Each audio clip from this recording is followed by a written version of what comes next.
je m'appelle Daphné, j'ai 11 ans et je vais interviewer Véronique Valli pour Inspirance Girls.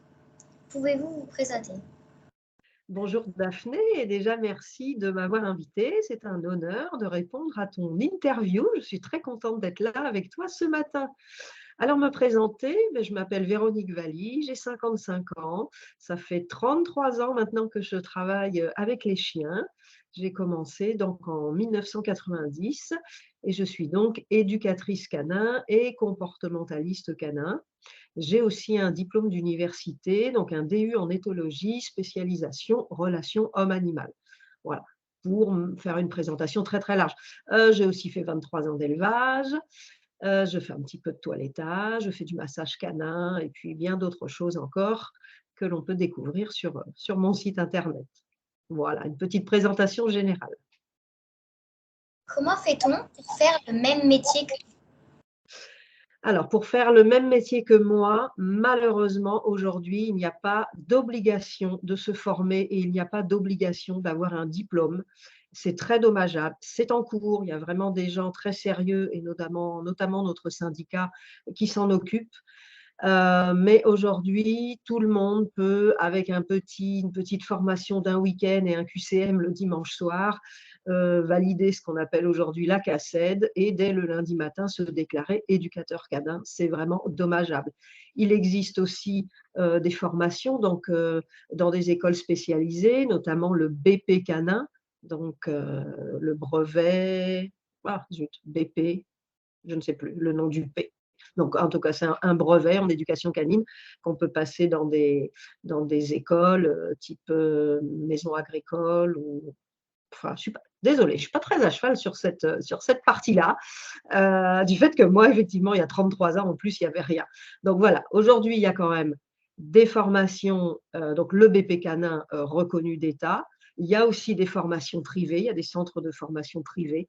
Il y en a des très bien et il y en a où il ne faut surtout pas aller. Mais on ne parlera de personne ce matin, on ne donnera pas de nom. Et, euh, et voilà, donc j'ai vraiment hâte que le métier soit de plus en plus légiféré, de manière à ce qu'il y ait vraiment quand même de plus en plus de gens vraiment formés et compétents sur le terrain, ce qui n'est pas le cas aujourd'hui. Aujourd'hui, il y a vraiment de tout dans les éducateurs canins et dans les comportementalistes. Et c'est dommage parce qu'on a affaire à des chiens, donc on a affaire à un animal vivant, et parfois, du coup, ça ne se passe pas bien si la personne n'est pas compétente, mais on a aussi affaire à des familles, on a affaire à des enfants, donc je pense que ça devrait être beaucoup plus structuré que ça. Pour moi, c'est important. Ok. D'où vient votre relation avec les chiens? Ma relation avec les chiens, elle me vient de toute petite. En fait, j'ai toujours aimé les chiens et les chevaux. Mais à la maison, c'était pas possible d'avoir un chien. Mes parents n'étaient pas d'accord. Voilà, c'est comme ça, donc il fallait respecter. Donc, dès que j'ai pu, moi, faire du dog sitting quand j'étais adolescente, c'est-à-dire que je faisais pas de baby-sitting, mais je faisais du dog sitting. J'allais garder des chiens chez des gens ou j'allais promener leurs chiens. Et dès que j'ai pu, à l'âge de 18 ans, quand j'ai quitté la maison, une des premières choses que j'ai faites, c'est d'avoir un chien. Voilà, j'étais tellement en manque depuis enfant de ne pas avoir eu de chien dans ma petite enfance que j'en ai fait mon métier. Pourquoi donnez-vous des cours aux enfants? Je donne des cours aux enfants, aussi aux adultes bien sûr, mais aux enfants aussi parce que c'est important de leur apprendre les bons gestes, notamment pardon, dans le cadre de la prévention des morsures, pour éviter voilà, qu'ils se fassent mordre. Il y a plein d'enfants et surtout des jeunes enfants, des tout petits, qui pensent que, par exemple, quand le chien montre les dents, quand il n'est pas content, quand il est mal à l'aise, pensent que le chien sourit. En fait, nous, quand on voit nos dents, c'est effectivement parce qu'on sourit, alors que chez les chiens, ce n'est pas du tout ça. Donc, il y a des choses vraiment à apprendre aux enfants pour éviter qu'il y ait des accidents et aussi pour qu'ils gèrent mieux le chien. Le chien, ce n'est pas un jouet avec qui on fait n'importe quoi, on doit le respecter. Donc voilà, mon rôle, c'est vraiment d'apprendre aux enfants à bien se comporter avec les chiens, à essayer de décrypter leurs attitudes, à essayer de les comprendre et justement, du coup, de ne pas faire n'importe quoi avec un chien qui pourrait mettre les enfants en danger. Puis en plus, les cours avec les enfants, c'est très drôle parce qu'ils n'ont pas de filtre. on s'amuse avec les enfants, on peut faire des exercices rigolos avec les chiens, alors que les adultes vont se dire: «Ah ben non, si on me regarde et que je fais tel exercice, oh, qu'est-ce qu'on va penser de moi?» Nous, les adultes, on est un peu plus rigides, alors que les enfants sont vraiment sans filtre et du coup, c'est très amusant les cours avec les enfants, j'aime beaucoup. Pouvez-vous nous raconter une de vos journées?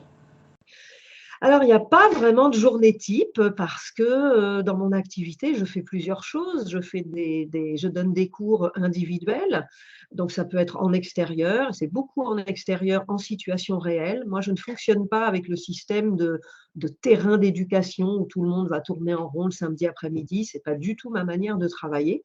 Je vais plutôt travailler en situation réelle, donc on peut travailler dans des parcs, on peut travailler en forêt, on peut travailler en zone urbaine, selon ce qu'il y a à travailler avec les chiens.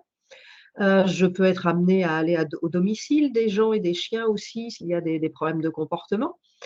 Les samedis, pour ma part, c'est plutôt réservé aux activités collectives, donc des cani-rando, des ateliers de flair, des ateliers de tricks. Le tricks, c'est ce qu'on va appeler un petit peu des tours où on s'amuse à faire des choses aux chiens, mais qui ont des champs d'application dans la vie de tous les jours. Mais voilà, j'ai pas vraiment de journée type. Je propose différentes activités et je vais devoir aussi, m'aligner sur, l'emploi du temps des propriétaires. Donc, il y a quand même beaucoup de gens qui travaillent en journée et donc je vais plutôt avoir beaucoup plus de cours en fin de journée le soir qu'en début d'après-midi ou le matin, par exemple. Mais j'en ai aussi avec les gens qui travaillent d'équipe ou certaines personnes qui, pour le moment, travaillent pas ou certaines personnes qui profitent de leurs vacances pour faire un stage intensif, avec moi et donc, avec leur chien. Voilà, il n'y a pas vraiment de journée type, hem, parce que je propose des activités différentes et qu'il faut les caler dans un emploi du temps qui correspond, à celui de la famille. Est-ce que ça vous a aidé d'être une fille pour exercer ce métier ou au contraire, ça vous a freiné?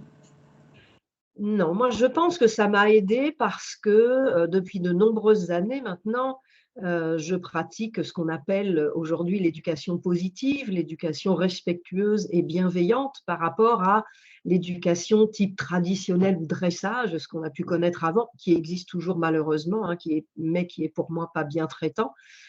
Et le fait d'être une femme, ça pour moi, ça a joué sur le côté positif et aujourd'hui, on s'aperçoit quand même que dans le monde de l'éducation, positive, bienveillante et respectueuse, il y a quand même une majorité de femmes, alors que dans le monde du dressage, le monde de l'éducation traditionnelle ou coercitive, c'est quand même majoritairement, des hommes. Donc non, pour moi, je trouve ça n'a pas été un frein du tout et plutôt un avantage et l'éducation positive me correspond totalement et je pense enfin je pense, là c'est vraiment ça n'engage que moi, que peut-être aussi, par rapport à certains clients justement, le fait que je sois une femme, il y a un rapport, qui s'établit plus facilement, qui est plus aisé et certaines personnes justement de retour d'expérience, hein, certaines personnes m'ont dit qu'elles préfèrent venir vers une femme que vers un éducateur homme parce qu'elles auraient peur d'une certaine rigidité de cette personne masculine qui pourrait en imposer. Donc, du coup, je trouve que c'est un avantage d'être une femme pour faire de l'éducation, positive, respectueuse et bienveillante. C'est quoi pour vous l'éducation positive?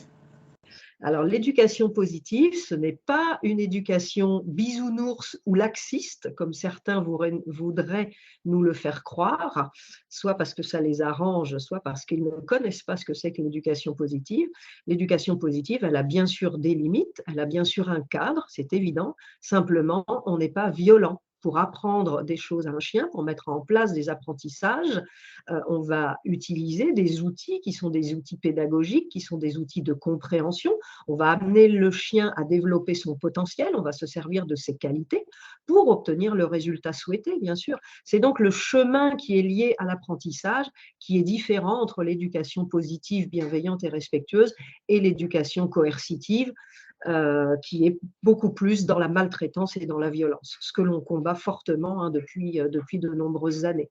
Mais vraiment, je mets l'accent sur le fait de dire que l'éducation positive, ça n'a jamais été de laisser tout faire à un chien, et ce n'est pas du tout du laxisme ni du bisounours. Il y a du cadre, il y a des limites. Moi, par exemple, à la maison, je n'ai jamais accepté, je n'aime pas que mes chiens montent sur le canapé. Mais la manière de leur dire, elle est positive. La manière d'enseigner, elle est bienveillante, elle est respectueuse. C'est là où il faut trouver des outils de bienveillance, des outils pédagogiques, et ne pas utiliser la violence comme tirer fortement sur le chien qui serait sur le canapé. Voilà, c'est vraiment la différence d'enseignement. Mais le résultat est le même. En éducation positive, on peut ne pas accepter d'avoir un chien qui monte sur le canapé. C'est la manière d'amener la chose qui est différente par rapport à l'éducation coercitive ou traditionnelle. Qu'est-ce que vous aimez le plus dans votre journée? On va dire, j'aime tout à partir du moment où je peux apporter une aide aux chiens et à leur famille, que ce soit en éducation canine pour que le chien ait plus de liberté de promenade, par exemple, s'il a un meilleur rappel, que ce soit sur la partie comportementale, si je rencontre une famille et leur chien et que le chien a des difficultés, qu'il est mal à l'aise, si je peux aider la famille à mieux communiquer avec son chien, à mieux le soutenir et pour que le chien progresse et soit moins impacté émotionnellement de manière négative, voilà, mais ça a fait ma journée, c'est-à-dire tout ce qui va aller dans le sens du progrès et de l'amélioration de la vie du chien et de la vie qu'il partage avec sa famille, plus on peut aller vers une harmonie entre la famille et son chien et le chien et sa famille, ben voilà, c'est ma récompense de la journée. Et qu'est-ce que vous aimez le moins? Qu'est-ce que j'aime le moins? Faire des cours où je vois que depuis le dernier rendez-vous, les gens n'ont pas travaillé leurs exercices, par exemple. Et du coup, on traîne, on n'avance pas. Et puis parfois, je me dis que du coup, les gens, ils ne sont peut-être pas super motivés, puisque je vois qu'ils ne sont pas super impliqués à refaire les exercices, ils ne sont peut-être pas super motivés. Surtout qu'il faut se dire qu'on n'a pas besoin d'1 heure par jour pour refaire les exercices. On peut faire 2 fois 3 minutes par jour. L'important, c'est une régularité. Refaire les petits exercices ou les petites pratiques que l'on fait ensemble, c'est de les faire régulièrement. Alors, quand on m'a dit « Ah, mais non, on s'est vu il y a 3 semaines et depuis 3 semaines, je n'ai pas du tout eu le temps », là, effectivement, c'est la chose qui me dérange un petit peu et qui me plaît le moins. Je me dis toujours qu'en 3 semaines, parce que mes rendez-vous sont en général toutes les 2-3 semaines, je me dis quand même qu'en 2 semaines ou en 3 semaines, les gens, ils avaient bien quelques minutes à consacrer à leur chien pour refaire les exercices. Voilà, c'est cette partie-là que j'aime le moins dans mon travail parce que j'ai l'impression que les gens ne sont pas très impliqués du coup. Et du coup, s'ils ne sont pas très impliqués, il n'y aura pas forcément un super résultat. Ça dépend, le résultat dépend beaucoup de l'implication de la famille du chien. Quel conseil donneriez-vous aux filles d'aujourd'hui? Alors, à une fille d'aujourd'hui qui aimerait faire le même métier que moi, enfin 2 métiers déjà, éducation canine et comportementaliste canin, ce sont déjà 2 professions différentes, mais qui se complètent. Je dirais surtout formez-vous. Formez-vous, formez-vous, formez-vous, c'est important. Suivez vraiment un cursus solide, un cursus de qualité. Il y a des choses qui vont bouger au niveau du métier dans les années à venir. Il y a un projet de brevet de maîtrise qui va voir le jour, voilà, avec un contenu de qualité. Voilà, c'est vraiment vous former au bon endroit, vous former pour de vrai et ne pas se lancer au bout d'un stage de formation d'un week-end et ne pas se lancer éducateur canin ou comportementaliste le lundi matin, ça n'a pas de sens. Regarde, dans plein d'autres métiers, il faut des années d'études avant de pouvoir exercer le métier. Donc vraiment, j'insiste sur la formation et sur la qualité de la formation. Aujourd'hui, il faut savoir que les éducateurs canins comportementalistes, nous sommes des artisans. On fait partie de la Chambre des métiers et de l'artisanat depuis le décret de mai 2017. Donc, c'est important de se rapprocher de la Chambre des métiers et de se rapprocher aussi de notre syndicat qui produit des formations de qualité. Merci beaucoup Véronique pour tout ce que vous nous avez raconté aujourd'hui. Merci Daphné, merci de m'avoir invitée. J'ai été très touchée de ta demande d'invitation, ça m'a fait très plaisir et je suis contente d'avoir pu partager avec toi ce petit moment pour parler de mon métier auprès des chiens et des familles, bien sûr. Merci beaucoup. Merci, avec plaisir.